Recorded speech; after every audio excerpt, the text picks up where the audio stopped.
महाकुंभ में श्रद्धालुओं ने स्नान कर इस बार सभी रिकॉर्ड तोड़ दिए हैं। इसके लिए रेलवे ने भी ट्रेन चलाकर नया रिकॉर्ड कायम किया है। खास स्नानों पर रेलवे ने हर 3 मिनट में ट्रेन चलाकर नया इतिहास रचा है। इसे लेकर भारत एक्सप्रेस संवाददाता आदित्य द्विवेदी ने उत्तर रेलवे के CPRO हिमांशु शेखर से खास बातचीत की। प्रयागराज महाकुंभ में पिछले 1 महीने में वो सारे रिकॉर्ड टूट चुके हैं जो पिछले महाकुंभ में कभी भी नहीं हुए।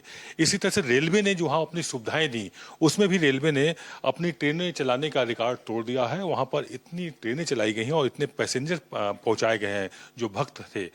इसको लेकर के आप लोगों ने तैयारियां कब से शुरू कर दी थी, ये हम समझना चाहेंगे हिमांशु जी आपसे। ऐसा है, हम लोग ने जैसा आपने अभी कहा, आपने बहुत सही बात कही, बहुत अच्छी बात कही कि जितने लोग इस बार आए हैं इस कुंभ में, जितने श्रद्धालु आए हैं, स्नानार्थी आए, इतने कभी नहीं आए थे। उसी तरह रेलवे ने इतनी तैयारी भी कभी नहीं की थी, इतनी ट्रेन भी कभी नहीं चलाई थी। बात करें तैयारी कब से हमने शुरू की, तो बात करना इंटरनल प्लानिंग तो हमने 2019 का जो कुंभ हुआ था उसके बाद ही शुरू कर दी थी।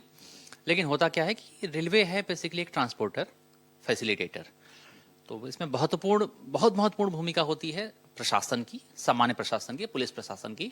उनके कोऑर्डिनेशन के साथ ही हम बेहतर प्लानिंग कर सकते हैं। तो इस प्लानिंग की शुरुआत आज से 3 साल पहले हो चुकी थी।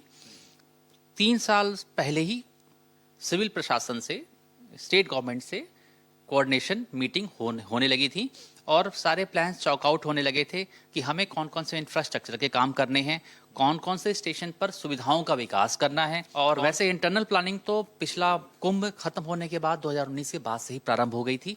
ये थी हमारी खास बातचीत दिल्ली CPRO हिमांशु शेखर उपाध्याय जी से, जिन्होंने स्पष्ट बताया कि इन पूरी तैयारियों को लेकर के 2019 के कुंभ के बाद से ही तैयारियां शुरू कर दी थी। कैमरा पर्सन आलोक सक्सेना के साथ आदित्य द्विवेदी, भारत एक्सप्रेस।